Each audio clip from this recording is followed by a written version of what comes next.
하나님의 크신 은혜가 우리 모든 성도님들과 함께 하시기를 주님의 이름으로 간절히 축원합니다. 여러분, 갓생살기라는 말 들어보셨어요? 갓생. 최근에 나온 말이에요. 갓생살기라는 말은 영어로 하나님을 뜻하는 명사 갓과 한문으로 생명 또는 삶을 의미하는 날생자가 합쳐진 말이에요. 갓생. 남들에게 귀감이 될 정도로 부지런하고 또 선한 영향력을 미치는 그런 삶을 요즘에는 갓생이라고 말한대요. 아, 김 대리님은 정말 갓생이야. 우리 박 권사님은 정말 갓생이야. 근데 이 갓생이라는 말을 제가 처음 들을 때 저는 딱 그 생각이 나더라고요. 갓생이라면 우리 믿는 사람들 아닌가. 우리 기독교인들이야말로 주님이 그리 사셨던 것처럼 내가 주님을 본받아 그렇게 살아가는 갓생의 사람들이 되어야 되지 않을까. 오늘 11장 말씀을 묵상하면서 저는 이 예수님을 닮아가는 진짜 의미의 갓생을 우리가 살아가야 되지 않을까라는 생각을 해보게 됐습니다. 근데 무엇이 갓생입니까? 무엇이 갓생이라는 말을 들을 정도로 구별된 삶입니까? 그것은 오직 그리스도 예수를 본받는 삶인 줄로 믿습니다. 사도 바울은 오늘 11장의 말씀을 나는 예수 그리스도를 본받는 사람이다. 그리스도를 본받아 사는 나를 너희 고린도 교인들도 본받으라고 말해요. 얼마나 자신의 신앙과 삶에 부끄러움이 없으며 나를 본받으라는 말이 바울을 따라 살으라는 이야기 있어요? 아니요. 바울이 그렇게 사랑하고 섬기며 따라가고 있는 그리스도 예수의 삶을 너희들도 본받으라는 말이에요. 그래서 이 11장 1절은 하나님의 사랑과 구원의 역사를 위해 자기의 자유를 절제하라고 했던 10장에는 결론의 말씀이 되고요. 오늘 바울이 새롭게 권면을 시작하는 이 11장에서는 왜 우리가 그렇게 살아야 되는지에 대한 전제가 돼요. 우리가 그리스도 예수를 본받아 살아야 되기 때문입니다. 15세기의 수도자이자 영성가인 토마스 아 캠피스는 천주교에도 기독교에도 참 많은 영향을 끼친 수도사이고 영성가입니다. 근데 이 토마스 아 캠피스의 명저가 있죠. 그리스도를 본받아예요. 이 그리스도를 본받아라고 하는 책 서문에서 토마스 아 캠피스는 그렇게 말합니다. 주님께서는 우리가 참된 빛을 받아서 마음의 온갖 눈먼 것으로부터 벗어나고자 한다면은 그리스도의 삶과 그 성품을 본받을 것을 권면하고 계십니다 라고 적어요. 우리가 헛된 것에 우리의 마음을 뺏기지 아니하고 우리가 참으로 하나님으로부터 오는 영원한 진리와 생명을 그 빛을 누리고 살기를 원한다면 우리에게는 한 가지의 선택밖에 없습니다. 그리스도 예수를 그 삶과 성품을 본받으며 사는 거예요. 바울이 오늘 말하고 있는 삶, 그 갓생이라고 하는 것은 오직 그리스도 예수를 본받아가는 신앙의 삶이고 결단을 통칭하는 말이죠. 갓생은 단순히 열심히 사는 것만을 의미하지 않습니다. 요즘 인플루언서들처럼 다른 사람들한테 이렇고 크고 작은 영향을 미치는 것만을 뜻하지 않습니다. 그것은 주님을 본받아 그 마음과 삶이 변화되고 주님처럼 그 거룩함에 이르러야 비로소 우리가 그리스도 예수의 이름에 담겨있는 선한 영향력을 끼치며 살아가는 사람이 될 수 있음을 우리에게 강조하고 있는 거죠. 그래야 우리는 참으로 하나님이 기뻐하시고 세상이 인정하는 성도로서의 갓생을 살아갈 수 있게 되는 것입니다. 주님을 본받아가는 그 삶의 모습 가운데 우리가 알아야 되는 것이 있다면요, 하나님이 기뻐하시는 그리스도를 본받는 삶은 논쟁이 아니라 순종하는 삶이라는 사실이에요. 논쟁이 아니고 순종. 오늘 11장 2절로 16절은 교회 내에서 여성 신자들에게 예배 시간에 머리 수건을 써서 교회의 질서를 지키라고 하는 권면입니다. 오늘 아까 말씀을 읽을 때 제가 성경을 보고 있느라고 여러분들을 안 보고 있는데도 여성분들의 시선이 따갑게 꽂히는 게 느껴졌어요.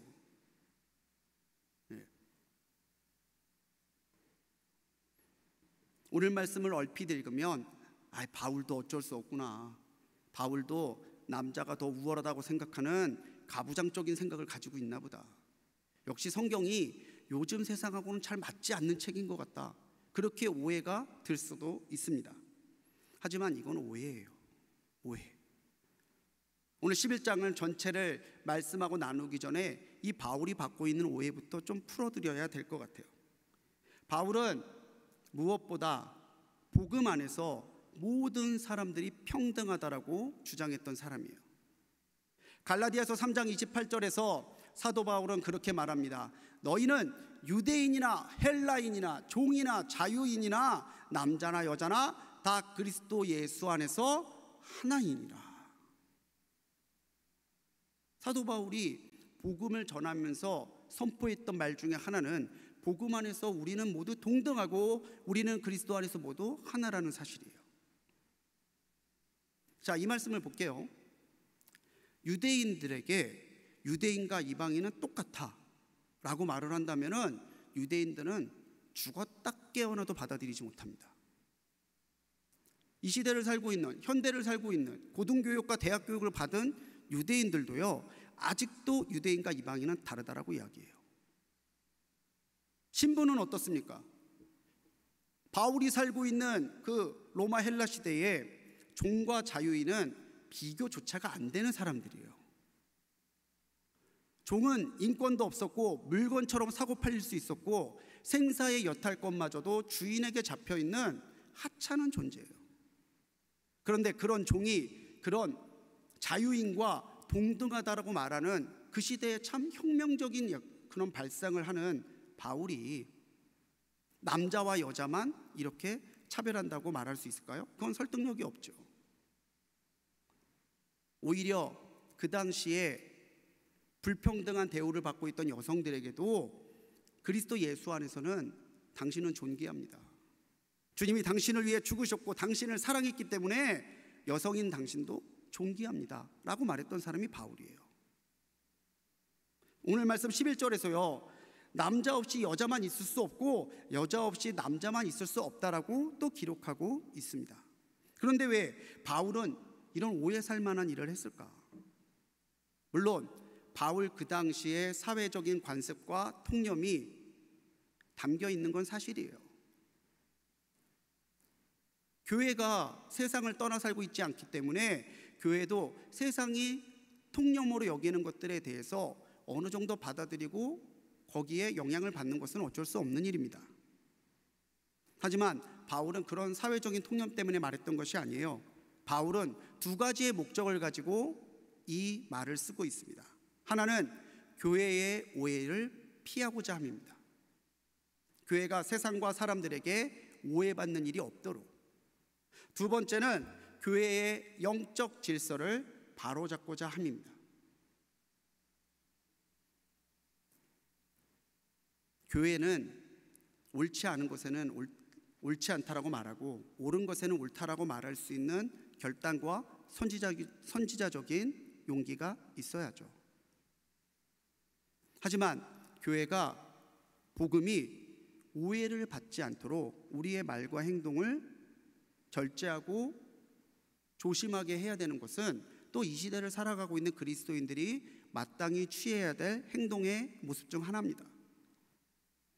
당시 유대 사회에서는요, 여자가 머리에 수건을 쓰는 것은 정숙함의 상징이었어요. 헬라 문화권에서는요, 여자가 머리를 가리지 않고 다니는 것은 그 당시 신전에서 몸을 파는 창기로 일하고 있던 여성들의 특징 중 하나였습니다. 그러니까 머리에 수건을 쓰지 않는 것은 유대인들에게도 헬라인들에게도 환영받지 못하는 행동이었고 오히려 그들에게 반감을 살 수도 있는 일이었어요. 세상에 교회 다니는 여자들은 머리에 머리수건도 안 쓰고 다니는데 부끄럽지도 않나 봐. 그런데 그렇게 생각하고 있는 사람한테 교회 사람이, 그것도 여성이, 머리 수건을 쓰지 않은 여성이 가가지고 예수님을 믿어야 천국 가고 구원받습니다 라고 얘기를 한다면 그 사람들이 과연 그 여인의 말을 얼마나 귀담아 들을까요? 이런 오해를 교회가 받지 않기 위해서 여성들이 자신의 자유를 절제하는 마음으로 이것을 존중하고 순종해 주기를 바울은 원했던 거죠. 영적인 질서는요, 고린도 교회가 가지고 있었던 영적 혼란의 문제의 이 이유 중에 하나는 뭐였냐면 서로 예언하고 말하려고 하는 경쟁적인 모습 때문이었습니다. 특별히 이 고린도 교회 안에는 은혜 받고 예언을 한다라고 하는 여성 예언자들이 있었어요. 은혜 받는 것, 기도하는 것, 하나님께서 내게 주신 감동을 전하는 게 뭐가 문제가 있겠어요. 그런데 일부 이런 여성 예언자들 또는 은혜를 받았다고 자칭하는 사람들 중에 일부는 복음 안에서 모든 여자들이 자유롭게 됐기 때문에 여자들에게 주어지는 관습이나 불평등적인 모습에 하나도 따를 필요가 없다라고 과격하게 주장하는 사람들이 있었습니다. 그거 안 써도 돼. 주님이 다 자유롭게 하셨는데 딴 사람이 뭐라 하든 딴 사람이 뭐라고 보든 괜찮아. 그거 안 해도 돼. 그렇게 주장하는 사람들이 있었어요. 그뿐만이 아닙니다. 그렇게 주장했던 그 여성 예언자들이요, 자기가 하나님 앞에 감동을 받았고 자기가 하나님 앞에 주신 말씀이 있다고 예배의 질서나 또는 예배의 순서와 상관없이 자기의 모든 것을 그때그때마다 말하고자 하는 혼란스러운 모습을 가지고 있었다라는 거예요.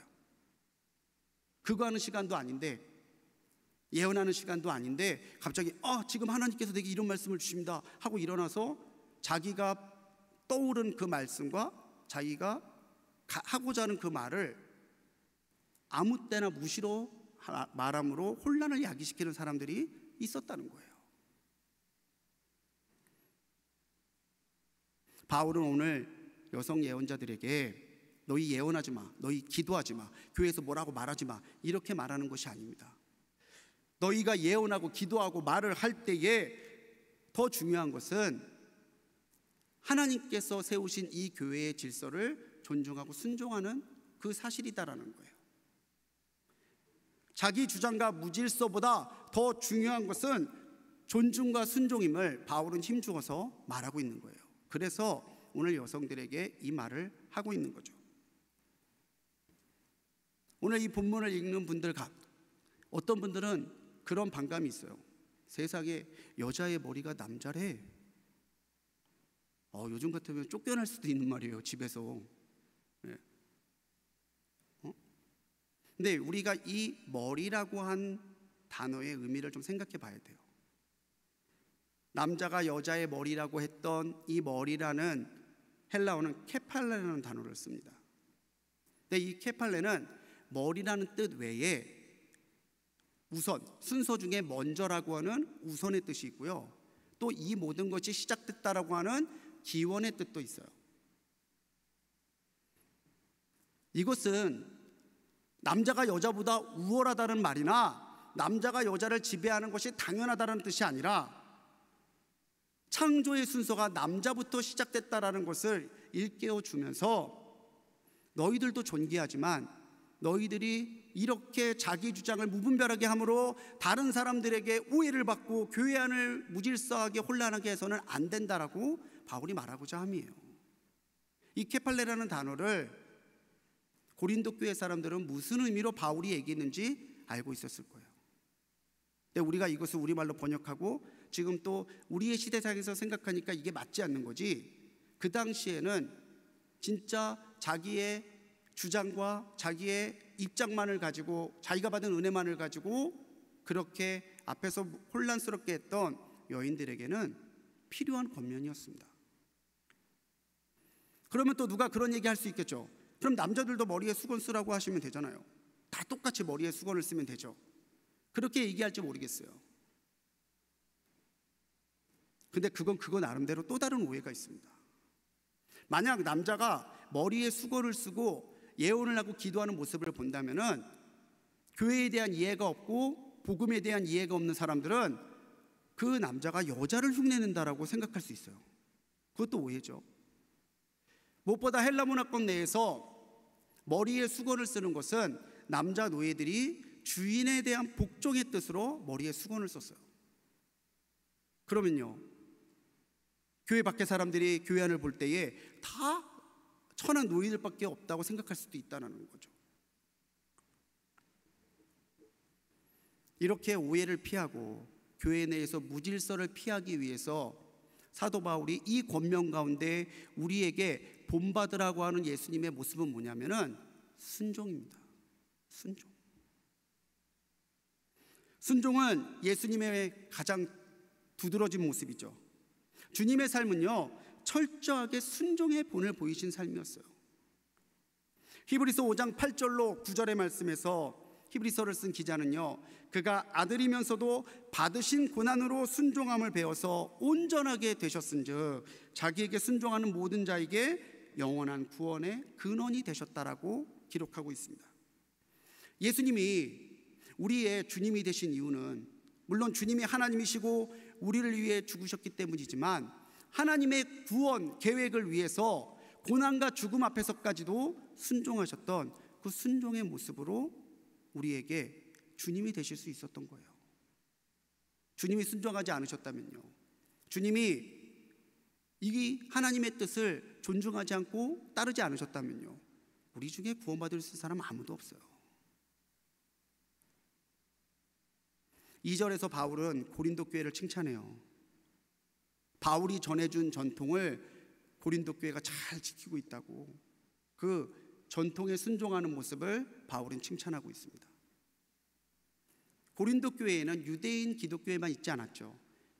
이방인 기독교인들도 분명히 고린도 교회에 있었어요. 바울이 전해준 전통이라고 하는 것이 이 이방인들에게는 생소하기도 하고 맞지도 않을 것이고 그들이 지키기 어려운 것일 수도 있어요. 그런데도 그들은, 고린도 교회의 대다수의 성도들은 이 바울이 전해준 믿음의 전통, 교회의 전통을 지키려고 애를 썼다는 거죠. 대다수의 여인들은 누가 뭐라 하든 머리에 수건을 쓰고 예배를 드리는 그 전통을 존중하고 따르고 있었다라는 거예요. 16절에서 바울은요, 논쟁하는 것보다 교회의 전통을 따르는 것이 더 성숙한 영성이라는 것을 말하고 있어요. 논쟁하려는 사람이 있을지 모르겠지만 하나님의 모든 교회에는 이렇게 자기 멋대로 자기만 주장하고 자기 좋은 대로만 하려 하고 무질서하게 하는 그런 관례가 없다라고 단언하고 있습니다. 이 시대보다 교회는요, 남녀의 평등이 더 확고해졌죠. 분명히 말하지만 교회 안에서 의미가 없는 남녀의 차별은 있을 수 없습니다. 있어서도 안 되고요.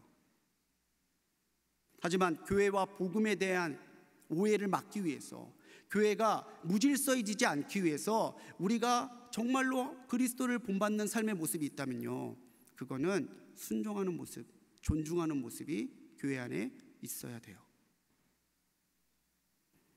그래서 여러분들 좀 봐줘요. 좀 섬겨주세요. 좀 져주세요. 나은 사람 그렇게 순종하고 내가 존중해서 교회가 하나 되고 교회가 오해받지 않고 혼란하지 않을 수 있다면 그거 못할 게 뭐가 있겠어요. 옆에 있는 분하고 한번 얘기합시다. 좀 봐줘. 해보시라니까요. 좀 봐줘. 좀 져줘. 예, 반말로 하니까 그러네. 좀 져주세요. 좀 봐주세요. 사랑하는 성도님들, 주님을 본받아 순종의 삶을 살아가는 여러분들이 되시기를 주님의 이름으로 간절히 부탁드립니다. 그럴 때에 논쟁이 아니라 순종으로, 주장이 아니라 존중으로 나갈 때 거기에서 그리스도 예수의 선한 영향력이 우리를 통해 우리 교회와 세상으로 흘러갈 것을 믿고 기대하는 우리 성도님들이 되시기 바랍니다. 그리스도를 본받아가는 갓생의 두 번째 모습은 뭐냐면요, 하나됨과 화해를 이루어가는 삶이에요. 하나됨과 화해를 이루어가는 삶. 고린도 교회의 가장 큰 문제 중에 하나는 우리가 앞서 고린도전서를 묵상하며 봤던 대로 파벌과 분쟁이었죠. 바울과 게바, 아볼로, 그리스도, 나는 이것도 저것도 아니고 그렇게 하나 되지 못한 모습으로 서로를 비난하고 자신의 우월을 주장하고 있던 하나 되지 못한 이 고린도 교회에 바울은 칭찬하지 못하겠다라고 얘기해요. 앞서는 그렇게 전통에 순종하고 잘 지키는 너희들을 칭찬한다고 말했는데, 그래도 고린도 교회 너희들이 그렇게 나누고 분쟁하고 싸우는 모습은 칭찬받을 수 없다라고 바울은 질책하고 있습니다. 17절입니다. 내가 명하는 일에 너희를 칭찬하지 아니하나니 이는 너희의 모임이 유익이 못되고 도리어 해로움이라. 교회 안에서 모이는 모임은 복되하죠. 교회 안에서 사람들이 모이고 있다면 거기엔 교제가 있어야 되고 거기에는 교회를 든든히 세워가는 유익함이 있어야죠. 그런데 너희의 모임이 전혀 유익하지 못하고 해롭다는 거예요. 우리 주님은 하나 되게 하시는 분이에요. 우리를 하나 되게 하시고 우리를 하나님과 하나 되게 하시고 우리를 주님의 그리스도의 몸된 교회와 하나 되게 하심으로 하나님의 뜻을 이루어가도록 우리를 격려하시고 힘주시는 분이 우리 주님이세요. 그런데 그런 주님을 믿는다고 말하면서 그런 주님의 사랑을 받은 사람들이 자기와 다르다고, 자기와 같지 않다고, 자기 마음에 들지 않는다고 한 교회 안에서 이렇게 저렇게 당으로 나누어져서 서로를 질시하고 서로를 용납하지 못하는 모습이 사도 바울에게는 너무나 가슴 아픈 모습이었다는 거죠. 에베소서 2장 14절에서도요, 사도 바울은 에베소 교인들에게 예수님에 대해서 그렇게 얘기해요. 그는 우리의 화평이신지라 둘로 하나를 만드사 원수된 것 곧 중간에 막힌 담을 허시고. 주님이 오셔서 하신 일은 하나님과 우리 사이의 담을 무너뜨리신 거예요. 우리가 우리 사이에 하나 되지 못하도록 막는 여러 가지의 장벽들을 주님께서는 자기의 목숨과 자기의 육체를 내어주심으로 허물어 버리셨어요. 그런데요, 그 주님을 믿고 따른다는 우리들이 하나됨을 이루지 못하고 화해하지 못한다면 과연 누가 우리를 예수님을 닮아가는 사람이라고 말할 수 있겠습니까? 영락교회를 세우셨던 한경직 목사님이 그런 말씀을 하셨어요. 교회는 싸우지만 않으면 부흥한다. 따라해 봅시다. 교회는 싸우지만 않으면 부흥한다. 성령께서 교회를 붙드시면 능력이 나타나고 부흥할 수밖에 없어요. 그런데 성령께서 역사하시고 우리에게 은혜 주시고 부흥을 일으키셔야 되는데 우리가 그 안에서 싸우고 있고 다투고 있고 하나 되지 못하면은 교회가 부흥할 수 없다는 거죠. 우리가 싸우지만 않으면 불꽃교회는 하나님이 부흥시킬 수밖에 없어요. 이런 하나됨의 은혜는요, 내 자아가 죽을 때 일어나는 거예요. 내가 쌩쌩하게 살아서는 우리가 하나 될 수 없습니다. 들으려 하지 아니하고 말하기만 하려 한다면, 받아들여 주지 않고 받아주기만 원한다면은 내 뜻대로만 되고 내가 중심이 돼야 되고 내가 할 땐 다 도와야 되고 다른 사람이 할 때는 살짝 빠지는 그런 이기적인 모습이 있다면 우리가 어떻게 하나 될 수 있겠어요? 세상도요, 분열하고 나뉘는 건 나쁘다고 얘기해요. 분열되고 나누고 다투는 거를 좋아한다고 말하는 사람은 세상에도 없어요. 세상에도 없는, 세상도 나쁘다고 말하는 것이 교회 안에 있다면요, 그건 얼마나 큰 교회의 수치겠어요. 교회는 이력서를 받지 않습니다. 그러다 보니까 다양하신 분들이 들어와요. 지역, 신앙 형태, 사회적인지, MBTI 서로 다른 사람들이 많이 들어와요. 그러다 보니까 교회 안에는요, 나에게 로또 같은 사람들도 있어요. 로또 같은 사람 안 맞아. 그냥 안 맞아. 이유가 없어. 그냥 안 맞아요. 말하는 것도 안 맞고 생각하는 것도 안 맞고 그런 사람들도 한 교회에 있어요. 그런데 이럴 때에 우리가 생각해야 되는 게 예수님인 거예요. 나를 받아주시고 여기까지 이끌어주신 그 예수님이 나에게 어떻게 하셨는지를 우리가 생각해 봐야 된다는 거죠. 생각 없는 신앙만큼 위험한 게 없습니다. 우리가 성찰하고 생각을 해야 우리의 신앙이 바뀌고 자라요. 예수님을 생각해 보셔야 된다는 거죠. 사실 따지고 보면 예수님에게 우리는 로또 같은 사람들 아닙니까? 우리가 예수님에게 맞아서 예수님이 우리에게 은혜 주셨어요? 아니요. 예수님이 낮춰주셔서, 나에게 맞춰주셔서 주님이 내게 은혜 주시고 내가 주님을 통해서 은혜 받고 구원받은 거잖아요. 주님은 나에게 맞춰주셨는데 왜 나는 맞춰주지 못하냐는 거예요. 내가 나하고만 맞는 사람뿐만 아니라 맞지 않는 사람에게도 먼저 손을 내밀고 섬기고 사랑하고 하나 될 때, 거기에서부터 우리 교회 안에서도 우리 개인에게도 선한 영향력을 미치는 갓생의 역사가 시작된다고 하는 것입니다. 야고보서 4장 17절에서 사도 야고보는요, 사람이 선을 행할 줄 알고도 행하지 아니하면 뭐라고요? 죄. 먹고 크게 뭘 훔치고 도둑질하고 이런 것만이 죄가 아니라, 내가 알고 있는데 그게 하나님이 원하시는 선인데도 행하지 않는다면 사도 야고보는 그것까지 죄라고 얘기해요. 신앙생활의 기본은 내가 아는 것부터 하는 거예요. 내가 아는 것을 힘써 행하는 거예요. 그렇다면 여러분에게 여쭙고 싶습니다. 오늘 내가 화해해야 될 사람은 누굽니까? 교회 안에서 내가 위로해야 될 사람은 누굽니까? 나랑 맞는 건 아니지만 내가 품어야 될 사람은 누굽니까? 제가 분명하게 말씀드리고 싶은 건요, 하나됨과 화해는 그리스도의 역사예요.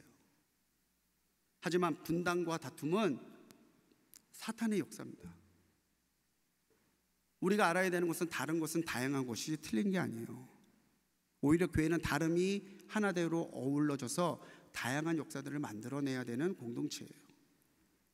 나의 기준으로만 판단하지 말고, 생각나는 대로만 말하지 말고 생각하고 말씀하십시오.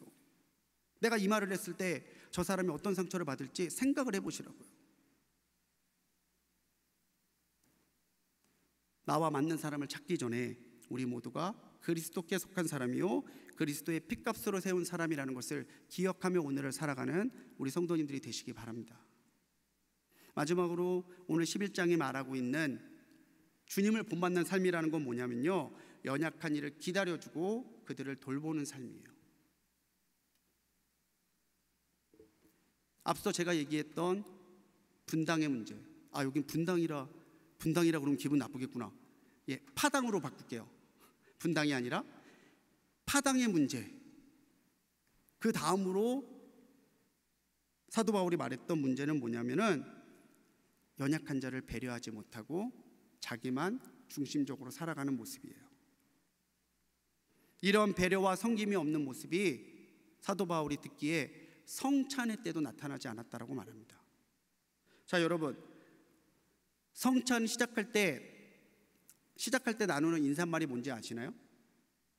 먼저 목사님이 얘기하죠. 그리스도 예수의 평화가 여러분과 함께하기를 빕니다. 그러면 여러분들도 목사님께 말하죠. 그리스도의 평화가 목사님과 함께 하시기를 바랍니다. 그럼 서로 인사합니다. 그리스도의 평화가 함께 하시기를 바랍니다. 이 인사말에 담겨있는 것처럼요, 성찬의 정신은 하나 되는 것과 또 그리스도 예수의 죽음을 기념하는 거예요. 24절로 25절에 이른 대로 우리는 성찬을 행할 때마다 우리를 위해 희생하고 내어주신 주님을 기억하고 기념해야 되는 거죠. 기념한다라는 말은 단순히 회상하는 게 아니에요. 우리 주님이 그러셨었지, 그렇게 몸을 내주셨지, 피 흘려주셨지, 이 사실을 기억만 하는 게 회상이 아니라 나도 그 주님처럼 그렇게 사랑하고 희생하고 섬기며 살아야지, 결심하고 그렇게 살아가는 것까지 나가야 그게 진짜 성찬을 받은 사람이에요. 그런데 고린도 교회는 성찬을 나누면서도 배려하지 않았고요, 그들을 섬기지 않았고요, 자기를 내어주지 못했어요. 초대교회 예배는 성찬과 애찬이 하나 된 형태였습니다. 교회를 올 때 사람들은 공동 식사를 위한 음식을 각자 준비해 왔어요. 그러면 그 모인 음식 가운데 축사, 감사의 기도를 드리고 나서 그리스도의 몸과 피를 기념하는 성찬 이후에 같이 가져온 음식들을 같이 예배한 사람들이 공동으로 먹는 식사의 애찬을 나눴어요. 이게 시간이 지나면서 성찬의 예전적인 의미를 더해서 성례가 되고, 나누는 식사는 우리 주일 끝나고 나누는 공동 식사 애찬으로 나뉘어 별전하게 된 거죠. 그런데 고린도 교회에 성찬을 나누고도요, 다른 사람을 기다려주지 않고 자기가 가져온 음식을 다 먹어버리는 일들이 비일비재했다는 거예요. 같이 예배했는데 굶주린 사람이 있어요. 상처받은 사람들이 있어요. 바울은 그런 사람들한테 너희 그렇게 배고프면 그냥 너네 집에서 먹고 와. 집에서 그냥 먹어. 교회로 가져와서 사람들에게 상처 주고 교회를 멸시하지 말고, 그렇게 말하고 있습니다. 우리가 정말 그리스도 예수를 닮아가는 삶을 살고 있다면요, 우리의 시선은 교회 안에서 누가 소외되고 있는가, 누가 도움이 필요한 사람인가, 누가 그리스도의 사랑이 필요한 사람인가를 찾는 영적인 시각에서부터 시작해야 돼요. 32절에서는요, 너희가 세상과 함께 정죄함을 받지 않으려면 성찬의 정신에 합당하게 너희 자신을 돌아보고 교회 내 연약한 이들을 배려하라고 말하고 있습니다. 쉽게 말해서요, 연약한 사람들을 돌보지 않는 것은 단순한 윤리적인 잘못이 아니라 하나님 앞에 받은 사명을 망각하는 죄와 똑같다라는 얘기예요. 그건 성찬을 헛되게 하는 것이고 주님의 몸과 피를 기념하는 것이 아니라 우리가 받은 성찬을 헛되게 만드는 것이다라고 사도 바울은 말하고 있습니다. 그래서 바울은 33절에서 기다리라고 말해요. 그러니까 너희는 기다려라. 기다리라고 하는 말도 원어적인 의미를 볼 필요가 있는데, 이 기다리라는 말의 또 다른 뜻은 환영하다, 용납하다라는 말이에요. 거기다가 이 말씀은 명령형으로 되어 있습니다. 선택이 아니라 반드시 그렇게 해야 된다는 거예요. 그러니까 기다리라는 말은 뭐예요? 너희가 연약한 사람을 환영해 주라는 얘기예요. 그리고 그들의 부족함을 너희가 용납해 주라는 말이에요. 조금 더 기다렸다가 조금 더 많은 사람한테 내가 준비해온 음식을 나누면서 우리가 서로 그리스도 안에서 하나됨을 회복하는 것, 그게 먹고 마시는 것보다 더 중요하다라고 사도 바울은 말하고 있는 거죠. 군대에 있을 때 저희 조에 좀 이렇게 살이 많이 찌고 체력이 약한 사람이 있었어요. 훈련 중에 산을 하나 넘어가는 산악고보가 있는데 체력이 좋은 사람도 너무 힘들잖아요. 이 사람이 자꾸 뒤로 처지는 거예요. 뒤로 처지니까 안 되겠어요. 저하고 다른 조원 하나가 그 사람의 총과 배낭을 나눠지고 끌고 밀면서 뛰었어요. 내비두면 얘 혼자 떨어지니까. 근데 한참 뛰다가 보니까 다른 조원들이 안 가고 거기서 제자리 뛰기를 하면서 우리를 기다리고 있는 거예요. 뛰는 건요, 뛰다가 한번 주저앉으면 못 뛰어요. 계속 뛰어야 돼요. 그러니까 자기들도 계속 제자리 뛰기를 하면서 저희가 올 때를 기다리다가 저희가 보이니까 우르르 와서 너희들 애썼다고 저희들한테 이 사람의 총과 배낭을 뺏어서 자기가 지고 자기가 대신 끌고 밀고 하면서 끝내는 그 산을 하나 넘어서 부대로 들어갔어요. 제가 왜 이 이야기를 하는지 아세요? 기다리는 것은 이런 거라는 거죠. 혼자 가면 편하고 빠를지 몰라요. 그런데 우리가 배려하고 기다려주면요, 우리는 함께 갈 수 있어요. 빨리 가는 것이 교회의 목적이 아닙니다. 우리가 함께 가는 것이 교회의 목적이라는 것을 여러분 기억하십시오. 그러려면요, 우리가 기다려줘야 돼요. 환영해줘야 되고 용납해줘야 돼요. 기다리지 않고 혼자 가는 삶에 무슨 영향력이 있겠어요? 배려하지 않고 나누지 않는 삶에 무슨 영향력이 있겠어요? 사랑하는 성도님들, 오늘 사도 바울이 고린도 교회에 대해서 말하는 권면의 하나는요, 우리가 예수님을 본받지 않고 살면은 이렇게 될 수밖에 없다라는 거예요. 오늘 이 금요철야 때 여러분들 한번 자신을 성찰하시는 시간을 가지시기 바랍니다. 정말 나는 그리스도를 닮아가는 갓생을 살고 있는 사람인가, 아니면 나 좋은 대로 살고 있는 사람인가? 물론 쉬운 일이 아닙니다. 하지만 주님처럼 사랑하고 주님처럼 살아가고 주님의 명령에 순종하고자 오늘 내가 한 번이라도 노력하기 시작했다면요, 거기에서부터 큰 변화는 시작되는 거죠. 오늘 이 밤에 고린도 교회를 거울 삼아서 또 주님을 본받으라고 하는 이 사도 바울의 권면을 나의 새로운 출발점으로 삼고 오직 그리스도 예수를 따라 그분이 그리 사셨던 것처럼 나도 그렇게 살아감으로 세상에 선한 영향력을 미치는 참된 주님의 갓생을 살아가는 우리 성도님들이 되시기를 주님의 이름으로 간절히 축원합니다. 오늘 이 밤에 정말 하나님 나에서부터 하나님의 역사가 일어나기를 소망합니다. 이 마음을 품고 기도하시는 성도님들이 되시면 좋겠어요. 우리 한번 따라해 볼까요?